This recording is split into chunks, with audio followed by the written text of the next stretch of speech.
नजर उतारने के तो खैर हमारी माताओं पे खूब टोटके आते हैं। किसी ने अगर नहीं देखा हो, नजर लग गई हो, कोई बड़ा व्यक्ति हो, तो मैया ऐसे ऐसे साधनों से नजर उतारती हैं। बोले लाला चप्पल ला। आदमी एकदम से डर जाए, बोले अब चप्पलों से स्वागत होगा। अरे बोले नहीं, नजर उतर के वास्तव में पेटेंट टोटका है। बाएं पैर से अगर बाएं पैर के अगर चमड़े की चप्पल है तो उससे उतर जाती है साहब। बोलिए शंकर भगवान की जय, श्री शिव महापुराण की जय। सूत जी महाराज कहते हैं कि ये देवादिदेव महादेव तो ऐसा निराला देव है कि इसके प्रति अज्ञान बस भी अगर कोई कर्म हो जाता है तो पता नहीं ये भगत को मांगने से पहले ही क्या से क्या दे डालता है। कि कांपिल्य नगर में बड़े ही विद्वान ब्राह्मण रहते थे जिनका नाम था यज्ञदत्त। एक पत्नी और एक बालक था उनका, जिसका नाम था गुणनिधि। हमारे शास्त्र और बुजुर्ग कहते हैं कि जिस घर में एक बालक होता है ना, उसके बिगड़ने के चांस उतने ही ज्यादा होते हैं। सही बात है कि गलत बात है? क्यों? क्योंकि सबसे पहले तो अम्मा दादा जो भी हैं उनका लाड प्यार बिगाड़ देता है।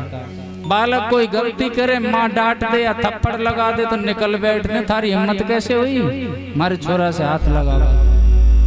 यही मामला पूरे परिवार का लाड प्रेम मिलता है, गलतियों को अनदेखा किया जाता है और रही बच्ची कमी पूरी कर देती है माँ, जो उसकी छोटी छोटी गलतियों को पिता से छुपा छुपा करके उसका जीवन बर्बाद कर देती है। यही तो हुआ गुणनिधि के जीवन में। पंडित जी कमाने वाले थे, खूब बड़ी दान दक्षिणा आती थी, किसी बात की कोई कमी नहीं।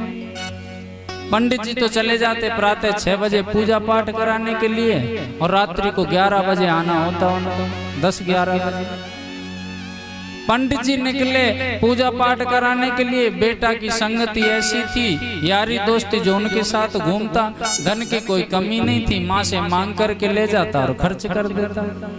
माँ भी दे देती और ये और बोलती साथ में, बोले थारो ही है, या तो अभी खर्च कर ले या बाद में कर ले, हाँ ले जा। कहते हैं अगर संतान को तुरंत मांगने पर अगर धन मिल जाए तो समझ लो मामला गड़बड़। हाँ हाँ देख लो। पूछाऊं, ए मैया ये साड़ी तुम स्वयं की पहन के आई हो ना? लो स्वयं किया, जबरदस्ती। बेटा देखना मशीन पे इंस्ट्रूमेंट पे पानी ना आए, इंद्रदेव जलता है। बोलिए शंकर भगवान की, श्री शिव महापुराण की जय। नमः पार्वती पते हर हर हर महादेव शंभो। अब गुणनिधि के जीवन में यही तो वाक्य हुआ कि तुरंत मांगने से धन मिल जाता, चाहे जितना ले जाता। और कहते हैं अनावश्यक धन की जब संतान को प्राप्ति होती है तो अवगुण आ ही जाते हैं। अवगुण ऐसे आए कि उस धन को ले जाता, उल्टे सीधे कर्मों में खर्च करता। पहले उसने सिगरेट पीना प्रारंभ किया, सिगरेट के साथ साथ में कहते हैं फिर उसका व्यसन बढ़ गया, नशेबाजी, मदरा पान इत्यादि करने लगा। अब तो मदरा पान करने लगा तो जुआ खेलने लगा, जुआ भी खेलने लगा तो वैश्या गमन भी वो करने लगा। कभी कभी पंडित जी दिन में आ जाते या जल्दी आ जाते हैं तो आपने देखा होगा पिता लोगों का, भले ही संतान से बोला चाली नहीं हो लेकिन आकर के देखते जरूर और फिर पूछते हैं अपनी धर्म पत्नी से फलाना कहाँ गया। पंडित जी जब दिन में आ जाते कभी तो पंडित जी पूछते, बोले गुणनिधि कहाँ है? तो माँ कहती, बोले यहाँ नहीं है, अभी तो यहाँ था, यहीं पढ़ाई कर रहा था। चलवा दे रे, बोले अभी तो पढ़ाई कर रहा था, कहाँ गया? नहीं है, हो सकता है मंदिर गया होगा। जबकि उस बालक का कोई लेना देना नहीं था मंदिर से। पिताजी जाते पूजा पाठ कराने के लिए और पढ़ाई लिखाई के नाम पर विद्यालय जाता नहीं था, पूरे दिन ऐसो आराम में घूमता था। पिता के आने से पहले 11 बजे आते हैं तो बालक तो आ ही जाता था। वो तो सीधा कहता था कि भगवान होते ही नहीं है, पिताजी ने तो झूठी पोप लीला उठा रखी है कमाने खाने की। स्थिति ये हुई साहब के घर से जब धन ले जाता, एक दिन की बात कि माँ जब दोपहरी में आया धन लेने के लिए तो माँ मिली नहीं। उसने देखा भी, लेकिन जब नहीं मिली तो एक अंगूठी हाथ लग गई उसके। और वो अंगूठी कैसी थी कि एक बार पंडित जी को किसी यजमान ने कोई कार्य कराने पर जब वो कार्य सफल हो गया तो दक्षिणा में दी थी, उपहार में, और कहा बोले ये अंगूठी बड़ी अनमोल है, बहुत महंगी है, इसको किसी को दे मत देना, दे मत देना इसको किसी को।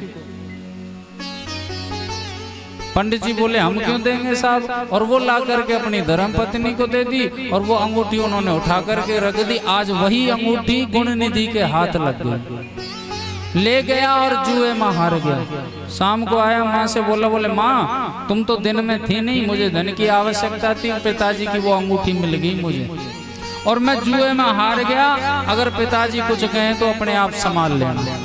कहते हैं माँ एक घर में ऐसा पार्ट होता है कि जीवन भर पिता अगर कुछ कहें तो माँ से कहेंगे, संतान कहे तो माँ से कहेगी, क्या करे माँ, लेकिन दोनों को संभालते हुए जीवन में आगे चलती है और आखिर में उसे ही कहा जाता है कि तूने हमारे लिए किया क्या है। उसी माँ को कहा जाता है कि तूने हमारे लिए किया क्या है। अब आकर के कह दी, एक दिन की बात कि पंडित जी जा रहे थे और जिससे वो अंगूठी हारा था उसने उंगली में पहन करके अंगूठी को और घूम रहा था, और पंडित जी की जैसे ही नजर पड़ी तुरंत पहचान गई, ये अंगूठी तो वही है जो दक्षिणा में मिली थी मुझे। ये पहचानने की वस्तु, पहचानने की क्षमता हालांकि पुरुष वर्ग में कम होती है, हमारी माता बहनों में ज्यादा होती है। न जाने कौन सी पहचान होती है इनमें कि एक जैसा बर्तन लाखों में छुपा करके रख दो, लाखों बर्तनों में, और इनसे कह दो कि मैया अपनी जो पात्र तुम्हारा जो बर्तन है वो देख ले जाओ, इसमें से पूरे फपेड़ देंगे और वही बर्तन निकाल के कहेंगे बोले ये है हमारा। काई पहचान होती है मैया ऐसी, हमको भी बता दो क्या पहचान होती है ऐसी। अच्छा मांजते हैं इसलिए, अरे ऐसी बात नहीं है, बीच बाड़ो माज माज के परेशान होगो, आज तक नहीं पहचान पाए हो। हाँ गुणनिधि हारा हुआ जो अंगूठी था, आज वो पंडित जी उस अंगूठी को पहचान गए और जाकर के उससे कहते हैं बोले भैया ये अंगूठी तुम्हारे पास कहाँ से आई, सच सच बताना। बोले ये तो मेरी अंगूठी है पंडित जी, जबकि वो व्यक्ति पंडित जी को जानता था क्योंकि नाम इतना था पंडित जी का। पंडित जी उसको नहीं जानते थे। बोले ये अंगूठी तो मेरी है पंडित जी। बोले क्यों झूठ बोलता है, ये अंगूठी तेरी नहीं, जरूर तूने चुराई है, ये अंगूठी मेरी है। वो व्यक्ति बोला बोले पंडित जी ये अंगूठी थी तुम्हारी, अब नहीं है, अब ये मेरी है क्योंकि आपका बेटा गुणनिधि इस अंगूठी को मुझसे जुए में हार गया। पंडित जी को बड़ा बुरा लगा, रे दुष्ट आदमी, एक तो तू चुरा करके लाया है इस अंगूठी को, दूसरा मेरे बेटे पर आक्षेप और लगा रहा है। तुझे शर्म आनी चाहिए, मेरा बेटा कोई ज्वारी शराबी नहीं है, मेरा बेटा तो धर्मात्मा है, धर्मात्मा।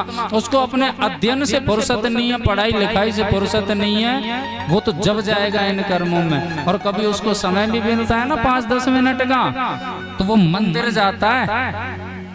वो व्यक्ति हंसा और बोला पंडित जी आपको सच्चाई का कुछ पता ही नहीं है, आप सच्चाई से अवगत नहीं हो। आपका बेटा कोई मंदिर नहीं जाता, कोई विद्यालय नहीं जाता, यकीन नहीं है तो लौट करके जाओ, फलानी जगह पर मिलेगा। बड़ा पंडित जी को क्रोध आया, जाना था जरूरी काम से, लौट करके घर आकर के बोले देवी हाँ, जो पिता लोग होते हैं ना, ये बड़ी घुमा फिरा के बात करते हैं। बोले देवी कहाँ पे हो? बोले हाँ जी, आज पूजा पाठ कराने नहीं गए तो इतनी जल्दी आ गए। बोले मैं जा रहा था लेकिन मुझे एक जरूरी काम ध्यान आ गया। एक बार ध्यान है, मैंने तुमको एक अंगूठी दी थी, आज उस अंगूठी से मुझे काम है, जरा ला के दे दो। अब तो जैसे ही सुनी कि अंगूठी ला के दे दो, पंडितानी के नीचे से जमीन खिसक गई। बोले आज तक तो मांगा नहीं, इतने दिन से रखी थी और बेटा कली जुए में हारा है, आज ही मामला गड़बड़, अब कहां से ला के दो? अब कहे तो कहे कैसे कि बेटा जुए में हार गया? वो तो हमेशा ये कहती थी कि बेटा तो हमारा पढ़ाई लिखाई में मस्त रहता है। मंदिर गया है, झूठ मूठ के लिए कमरे में गई और 15-20 मिनट में निकली, सिर पर तो हाथ रख लिया और बोली लंबी सी सांस लेके, बोले हे भगवान, अब तो ऐसा लगे पंडित जी जैसे हमारी उम्र हो गई, कोई चीज कहीं भी रख दूं और रख के भूल जाती, पता नहीं न जाने कहाँ रख के भूल गई मैं। पंडित जी बोले रख के भूल गई या बेटे जुए में हार गया? पंडितानी की खोपड़ी खराब। बोले रे दुष्टन, जीवन में पहली गलती उसने की थी, अगर उस समय अगर तू मुझे बता देती तो मेरे बालक का भविष्य बर्बाद नहीं होता। आज तेरे लाड प्रेम ने उसे जुआरी शराबी बना दिया, अगर उस दिन बता देती तो आज मेरा प्रकांड धर्मात्मा विद्वान बेटा होता। तू बच्चे का भविष्य नहीं संवार सकी तो तुझसे मेरा कोई संबंध नहीं है। पंडितानी को निकाल दिया घर से, दूसरा विवाह कर लाए पंडित जी क्रोध में। अब तो कहते हैं ये समाज जो होता है ना, एक तरीके से अच्छा भी होता है और बुरा भी होता है। जब जब गुणनिधि नजर पड़े तो उस गांव की जो माताएं बड़े बुरे बुरे शब्दों से संबोधित करें, बड़े बड़े उलाने दें उसको, देख कैसा घूम रहा है, हट्टा कट्टा हाथी सा। क्या गलती भाई उस पंडितानी की जो इसकी छोटी छोटी गलतियों को छुपाती रही और आखिर में उसको क्या मिला, क्या भलाई मिली? इस दुष्ट की वजह से घर से निकाल दिया, पता नहीं न जाने कहां गई, कहां भटक रही होगी, भूखी प्यासी या कहीं मर गई, कोई पता नहीं, और इसको कोई फर्क ही नहीं है, बेशर्मों की तरह घूम रहे। जब 2-3 बार ये ताने मिले ना तो उसका मन विचलित हो गया। उस माँ को खोजने के लिए जंगल में निकल जाता है वो। खूब खोजी, 4-5 दिन हो गए, भूखा प्यासा भटक रहा है। जब कहते हैं भूख उससे ज्यादा सताने लगी तो अब अपने भोजन की तलाश में वो भटक रहा है।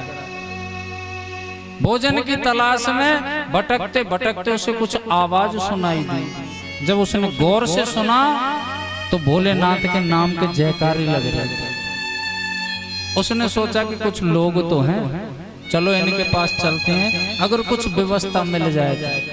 वहां पहुंचे तो बड़ा ही सुंदर चबूतरा सा बना हुआ था और उस पर महादेव विराजमान थे। 20-25 लोग, जिसमें वृद्ध पुरुष भी थे, युवान भी थे, बालक भी थी, महिलाएं भी थी और बच्चियां भी थी। सब मिल करके और महादेव की आराधना कर रहे थे, पूजा कर रहे थे। उसने सोचा कि चलो, हमारी सनातन संस्कृति में ऐसी तो रीति है कि पूजा पाठ करने के बाद में प्रसाद तो बंटता है। ये लोग आराधना कर रहे हैं, पूजा कर रहे हैं, तो प्रसाद भी बांटेंगे, इसलिए यहीं पर बैठ जाते हैं। जब इनकी पूजा होगी प्रसाद बांटेंगे तो 2-3 बार ले लूंगा, खाली पेट कुछ तो भजन पड़ेगा। और वहीं बैठ गया सामने, बिल्कुल जहां से महादेव के दर्शन हो रहे, जैसे यहाँ पर वो बैठा है और सामने अगर वो जल चढ़ा रहे हैं तो नजर टिका रखी है उस बालक ने, और मन में क्या सोच रहा है कि कब बाबा को भोग लगेगा और कब प्रसाद बटेगा। वो बालक सोच रहा है जो ये कहता था कि भगवान होते ही नहीं है, आज उसका मन कहता है कि कब बाबा को भोग लगेगा और कब प्रसाद बटेगा, कब बाबा को भोग लगेगा और कब प्रसाद बटेगा। ऐसी रटन चल रही है, दूध चढ़ा रहे हैं, नजर वहीं पर टिकी है और जवान पर महादेव का, बाबा का नाम उच्चारण हो रहा है। सुबह से शाम हो गई साहब, और जब शाम हुई तो एक बूढ़ा सा व्यक्ति बोला, भैया एक काम करो, थोड़ा विश्राम कर लो, जब तक रात्रि के 12 बज जाएंगे बाबा को भोग लगाएंगे, जब हम भी प्रसादी ले लेंगे। शौनकादि ऋषि बोले ऐसा क्यों बोला? बोले वो एक ही परिवार के व्यक्ति थे सब लोग, और उस दिन महाशिवरात्रि का दिन था। बाबा का अभिषेक कर रहे थे, जिसे जयपुर में सहस्त्र घट कहते हैं। अब श्रावण का महीना चल रहा है खूब, आज बाबा का भी अभिषेक होना है, तो इंद्रदेव भी लग रहे हैं अपने काम को करने में। नहीं, कथा के टाइम पर बरसात नहीं आती। बोले शिवरात्रि का दिन था, सब लोगों ने व्रत किया था, और शिवरात्रि हुई, जन्माष्टमी हुई, रात्रि को 12 बजे भोग लगा करके व्रत खोला जाता है, पारायण किया जाता है। आज के समय में तो व्रत की परिभाषा ही बदल गई है, बिल्कुल बदल गई।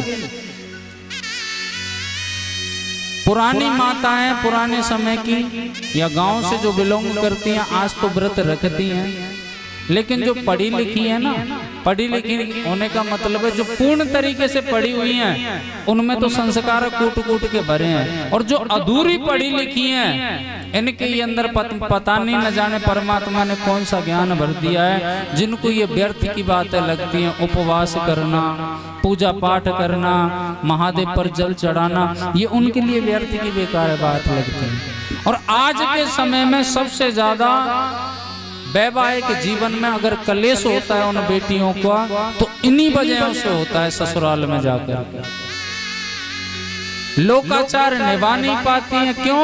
क्योंकि उसमें अहम भूमिका रहती है बेटी की माँ की। जब बेटी छोटी होती है ना, एक दूसरे को देख करके बोले मम्मी मैं व्रत कर लूं, बोले तेरे को क्या मतलब है, तू तो अपनी पढ़ाई पर ध्यान दे, कल को पढ़ लिख जाएगी, तेरी नौकरी लग जाएगी, तेरे तो नौकर काम करेंगे, तेरे को व्रत से क्या करना। बोलती तो ऐसे हैं इस शब्द को जैसे जब ये विदा होंगे ना, तो दहेज में जेब में से निकाल के दे देंगे, नौकरी ले जा। और यही शब्द उनके जीवन को बिगाड़ करके रख देता है। और जब ये ससुराल में पहुंचती हैं तो भैया ससुराल में तो ना चाहते हो भी लोकाचार मानने पड़ते हैं, क्योंकि बूढ़ी बूढ़ी सासू माँ मिल जाती हैं, तीज त्योहार करवा चौथ इत्यादि आती हैं, बोले बहू व्रत रख ले, और वो बहुत तड़क करके मना कर देती है, बोले नहीं नहीं मैं नहीं मानती इन चीजों को। यहीं से मामला गड़बड़ है साहब, सासू बहू में मन बिगड़ता है ना, यहीं से बिगड़ना प्रारंभ हो जाता है। फिर कहेगी बेटे से, बोले कैसी है या कि माँ ने कुछ नहीं सिखाया, व्रत नहीं करती है, और इन्हीं बातों को लेकर के कलेश होने लग जाता है। कहते हैं व्यक्ति संसार की हर लड़ाई से लड़ करके जीत सकता है, विजय पा सकता है, लेकिन उस व्यक्ति को उसके घर के कलेश जो है माँ के और पत्नी के बीच में पिस करके वो बिल्कुल कहीं का भी नहीं रहता साहब, इन कलेशों को नहीं मिटा पाता। क्योंकि माँ कहेगी तो बोले थारी बहू न्यों और थारी बहू त्यों, और बहू कहेगी तो थारी माँ न्यों और थारी माँ त्यों। इनको नहीं सुलझा पाता, और इसी को लेकर के कहते हैं जीवन उसका भी बर्बाद हो गया। एक हकीकत घटना है कि एक बहू कभी व्रत नहीं करती थी, न जाने क्या उसके समझदारी आई, शिवरात्रि का दिन आया, प्रातः 5 बजे की बात है, एकदम जग करके और अपने पति देव को जगाती है। शहर का ही मामला है, क्योंकि शहर में एक चलन है कि लेट सोना और लेट जगना।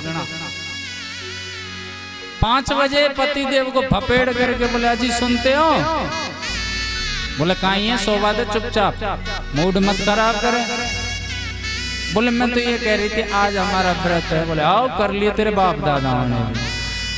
सो गया। 2 सेकंड के बाद में एकदम उछट करके खड़ा हो गया। बोले कहीं कही थे ना, बोले आज को मारो व्रत है। अरे भगवान तेरे भाग खुल जाए।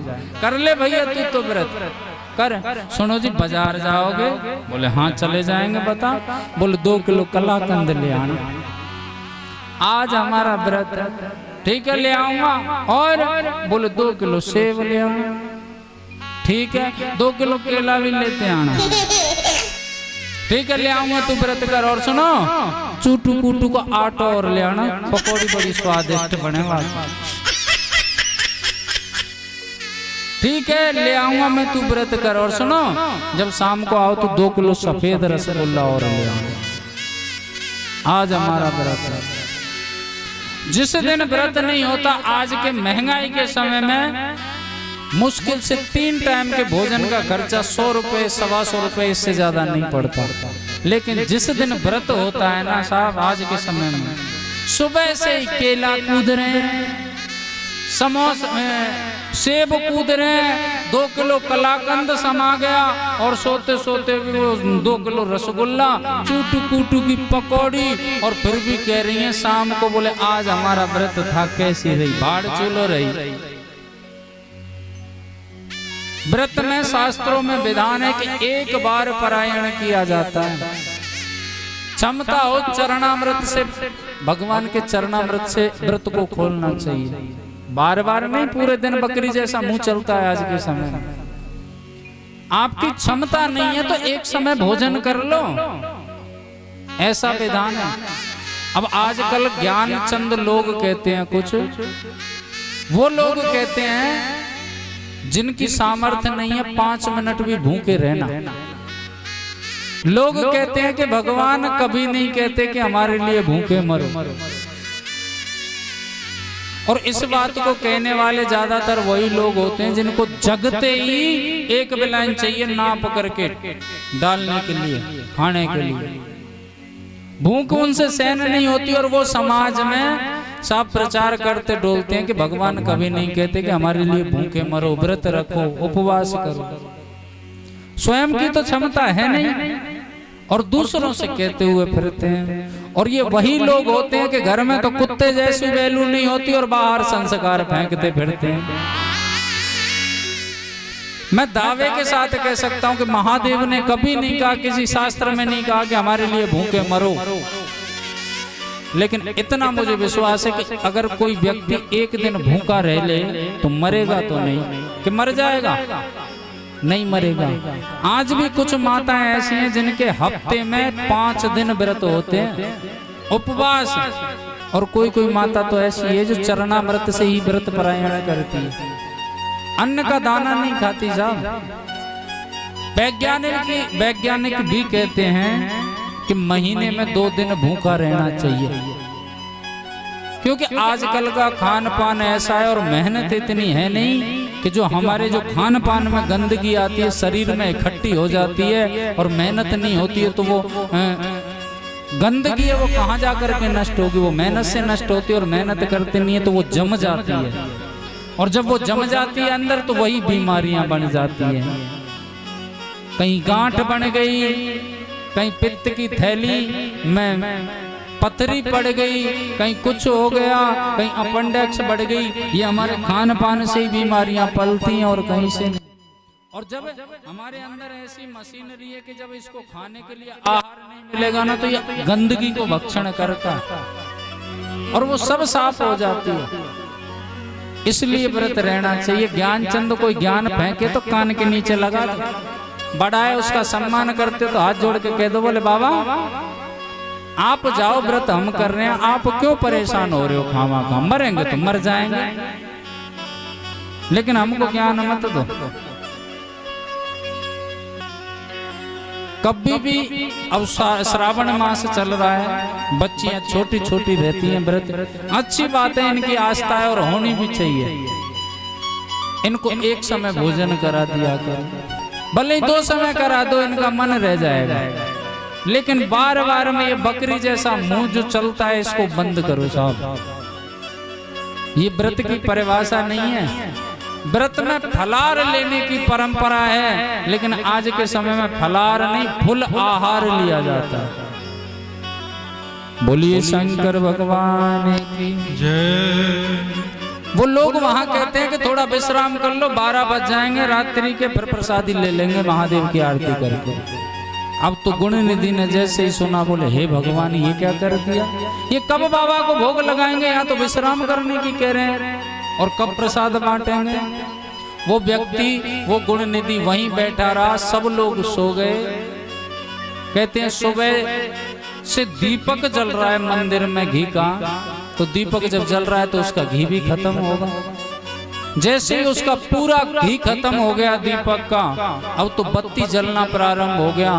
अस्त होने वाला था, दीपक बुझने वाला था। गुण निधि ने विचार ही नहीं किया, उसने देखा कि अंधेरा हो जाएगा तो कुछ दिखाई नहीं देगा।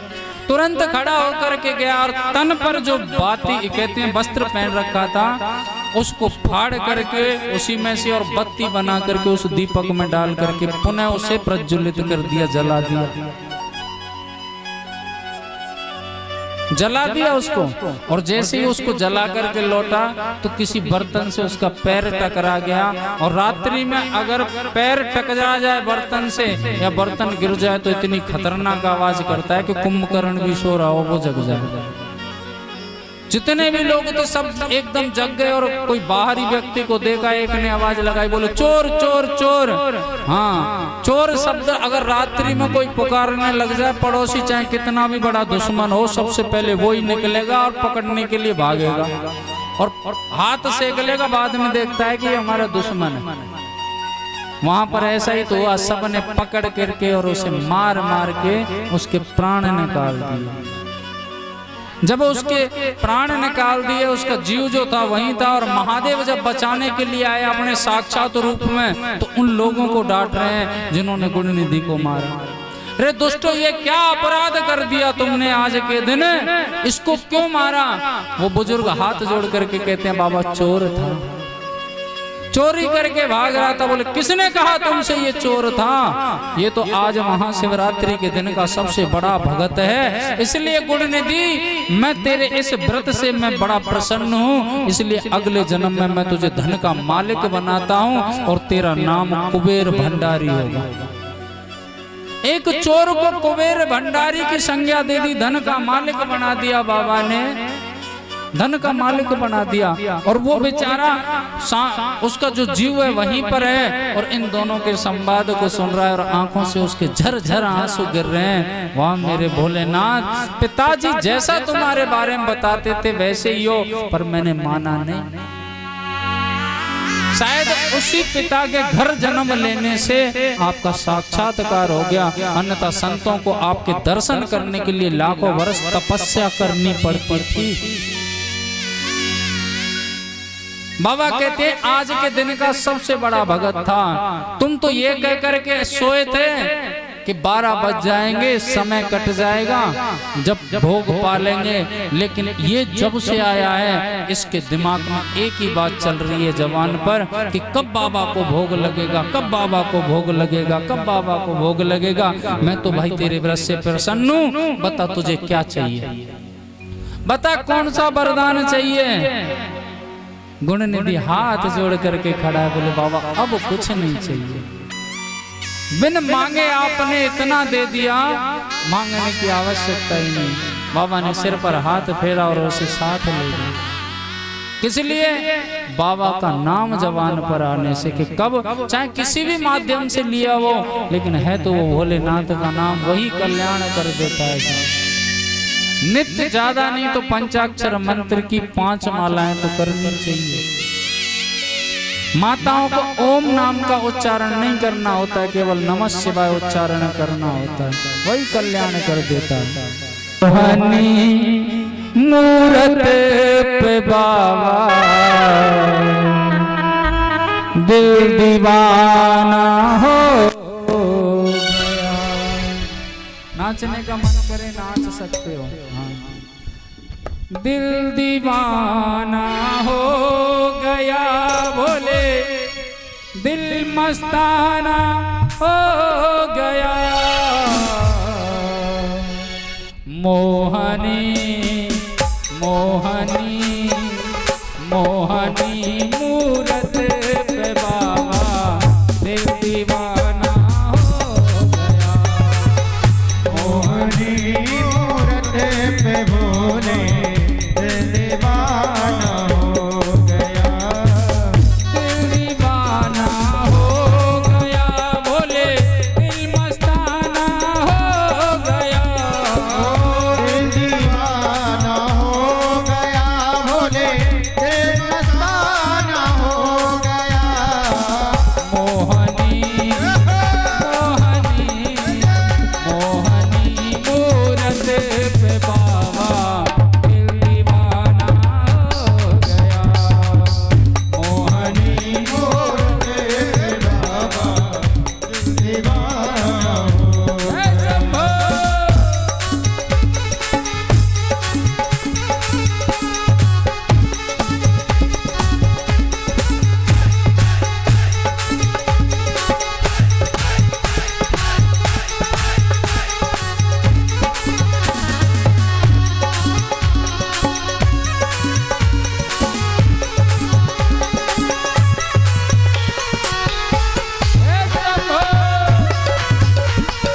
पे चंदा दूसरी बस में लगी।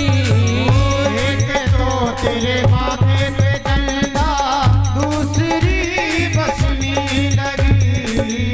एक तो तेरे माथे पे चंदा दूसरी बस में लगी। एक तो तेरे माथे पे चंदा दूसरी बस में लगी। तीसरा तीसरा तीसरा गंगा का आना दिल दीवाना हो गया। मोहनी मूरत पे बोले दिल दीवाना हो गया। दिल दीवाना हो गया बाबा, दिल मस्ताना हो गया। दिल दीवाना हो गया बाबा, दिल मस्ताना हो गया।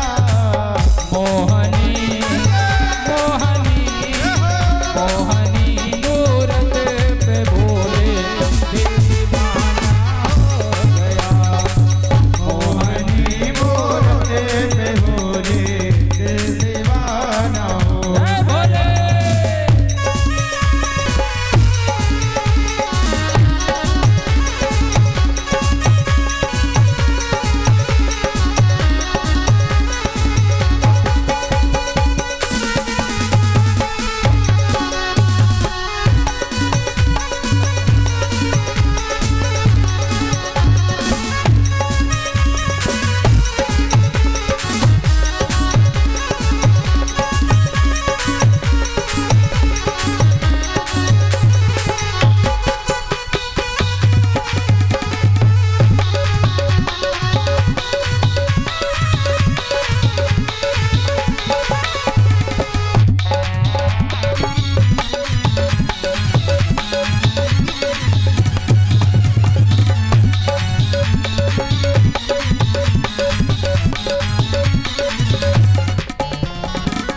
एक तो तेरे नाग काले दूजी माला मुंडों की। एक तो तेरे नाग काले दूजी माला मुंडों की। एक तो तेरे नाग काले दूजी माला मुंडों की। एक तो तेरे नाग काले दूजी माला मुंडन की। तीसरा तीसरा तीसरा मृग छाल बागे दिल दीवाना हो गया। मोहनी मूरत पे बोले दिल दीवाना हो गया। हर हर महादेव। और देखिए भक्तों ऐसा बताते हैं कि जिसकी भावना में भाव नहीं वो भावना बेकार है। अच्छा। और भाव से भोले को भजो तो भव से बेड़ा पार है। परम पूज्य श्री व्यास जी महाराज ने एक दो दिन पहले ही बताए थे तालियों के फायदे। बताए नहीं बताए? बताए ना, सबको पता है तालियां बजाने के फायदे। उठाओ लंबे लंबे सीधे सीधे हाथ और तालियों की सेवा करते हुए जय हो।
ओ नंदी वाले रे ओ डमरू वाले रे, ओ नंदी वाले रे ओ डमरू वाले रे, मेरा दिल तुझ पे गुरबान, मेरा दिल तुझ पे कुर्बान, ओ नंदी वाले रे मेरा दिल तुझ पे गुरबान।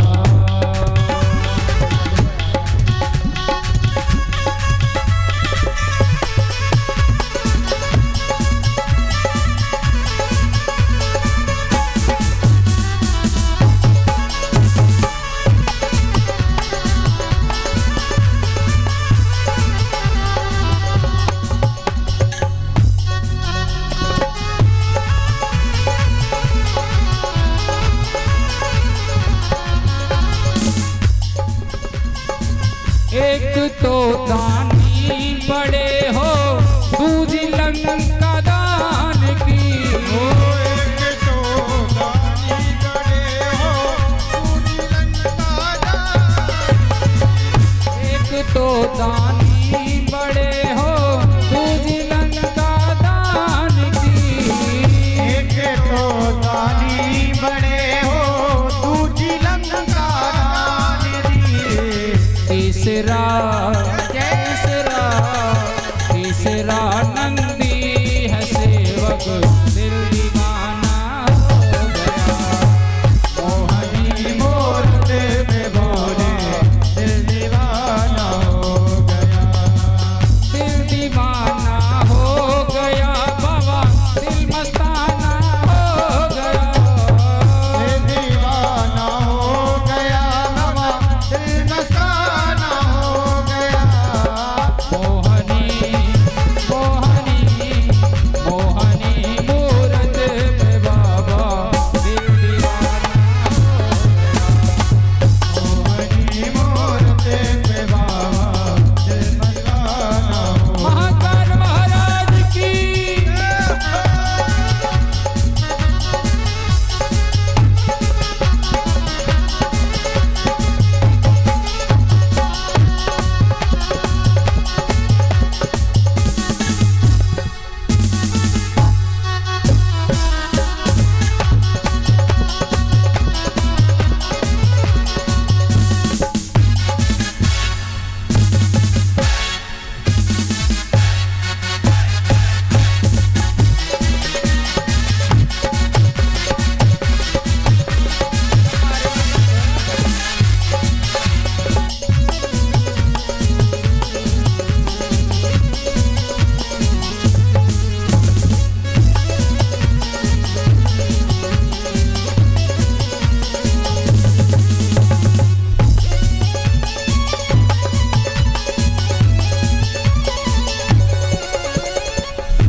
ये लाइन आप सभी हमारे साथ में गाओ।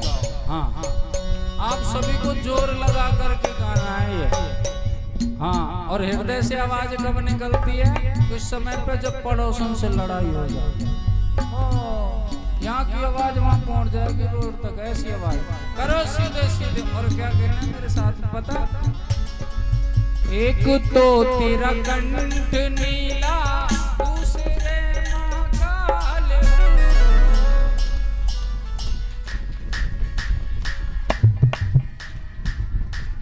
अच्छा 1-250 ग्राम आवाज बढ़ सकती है क्या? जो सबसे तेज बोलेगा उसको 1100 रुपए नगद इनाम के मिलेंगे। ठीक है ना? निकाल करो सीधे सीधे।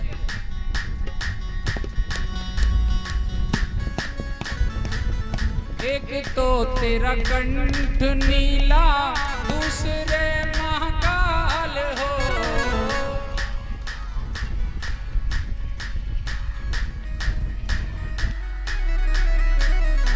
देख लो साहब, आज तक सुना था कि पैसे में ताकत होती, आज देख भी लिया।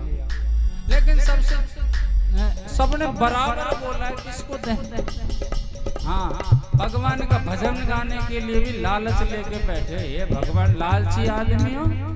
हाँ एक तो तेरा कंठ नीला दूसरे महाकाल हो।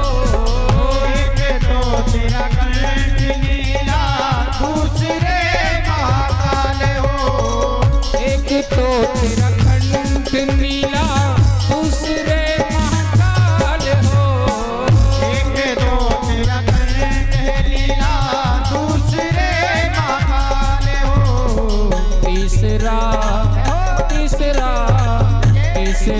त्रिनेत्रधारी दिल दीवाना हो गया। मोहनी मूरत पे बाबा दिल दीवाना हो गया। दिल दीवाना हो गया बाबा दिल मस्ताना हो गया। दिल दीवाना हो गया बाबा दिल मस्ताना हो गया। दिल दीवाना हो गया बोले दिल मस्ताना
शंकर भगवान की जय हो। करुणा निधान महादेव की हेमनाथ महादेव की नमः पार्वती पते हर हर हर महादेव शंभो। पीछे खिसक जाओ मैया, हाँ, जिससे भगा दौड़ी खींचातानी ना होगी, आराम से हो जाए।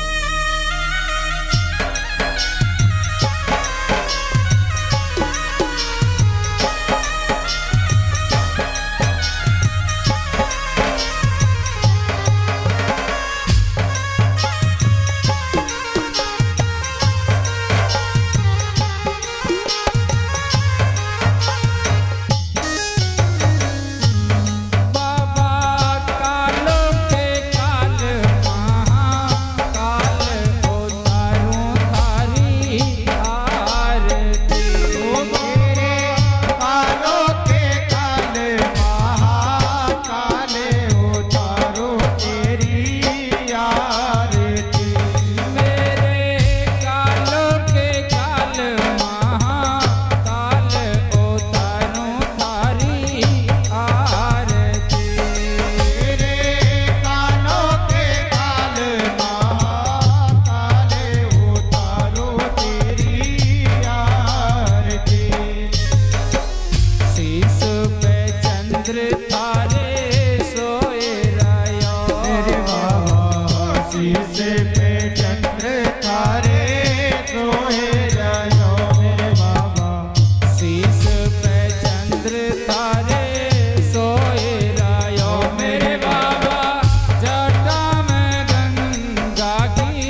साहित थारी